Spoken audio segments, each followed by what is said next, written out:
Folks, it's Uncle Jimbo. Now I'm sitting here today in this rocking chair about to eat a big plate of I was wrong pie. And it's on something pretty important. I was a major Donald Rumsfeld supporter from the second he was nominated through just about the day of his departure. I thought that Bush, if he was going to cut him loose, should have done so before the election to gain some political traction, and that was stupid.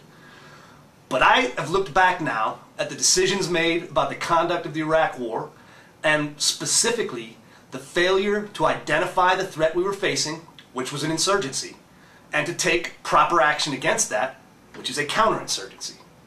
It was obvious at some point in 2004 and through all of 2005 and 6 that we were fighting a Sunni Al-Qaeda insurgency that was being fought by Shia militias. Now, it's not to say that Secretary Rumsfeld and the rest of the planners at the Pentagon didn't have a plan. They did. That plan was Iraqification. We would clear an area, turn it over to the Iraqis, and they were then responsible to administer security. That didn't work at all. There were a number of reasons why. One of the major was that the militias, or the security forces themselves, were infiltrated by Shia militias and consequently became de facto killing squads. The rest were incapable of the security responsibilities or compromised by the Sunni insurgents or Al-Qaeda. So overall, the plan for us to clear areas, turn them over to the Iraqis, and get out of Dodge failed miserably. And consequently, we have the high-level insurgency we've been facing for well over a year plus now. Now the question is, whose fault was that? And I don't think there's any doubt in anybody's mind who was in charge of our war planning. Secretary Rumsfeld was famous for saying that he gave his generals whatever they wanted, and I think that's true, because the generals he put in charge were asking for exactly what he wanted to give them. Now that was his decision. No one doubted that we were fighting an insurgency, but he stuck to the plan of Iraqification. And it didn't work, and consequently, he bears responsibility for that. Now that's great, and I'm doing it just to be an honest pundit of whatever sort I am. I supported him long after I thought Iraqification wasn't going to work, because I felt it was more important to support him and consequently the troops than to turn against him in a time of war. Looking back, I wish I had. Because I wish we had started the surge back in 2004 or 5 and consequently had enough time for it to properly work. Because now we're stuck in a position where, having fought an insurgency for 2 years, the first time we put a counterinsurgency doctrine in place was January of this year. So now 6 months into deciding we're going to fight this properly, and a month past the time where we put the surge troops in place to conduct that, we're in a situation where all the naysayers and the defeatists are using just the simple fact that progress is not immediate to try and kill it in its infancy.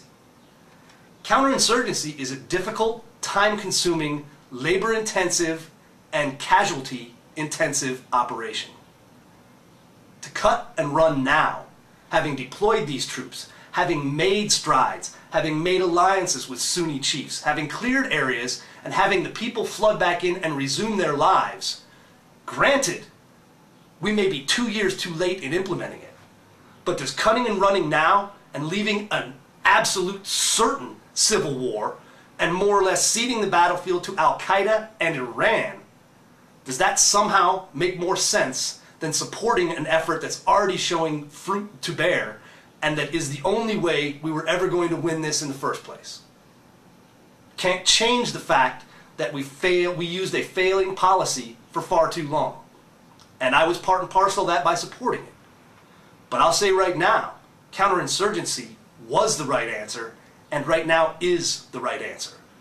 And anyone who decides now to fail to support that or to fail to follow through on that ought to have to explain why any of those Democrat leaders voted for General Petraeus to be confirmed as our commander in Iraq, knowing that his plan was this surge. To go ahead, as Harry Reid did, and now state that it's already a failure is shameful and disgraceful. Not that that's new for Harry Reid.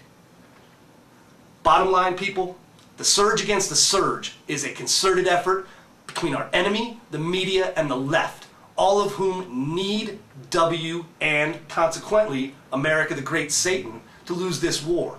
Our enemy wants it because they want to dominate the world.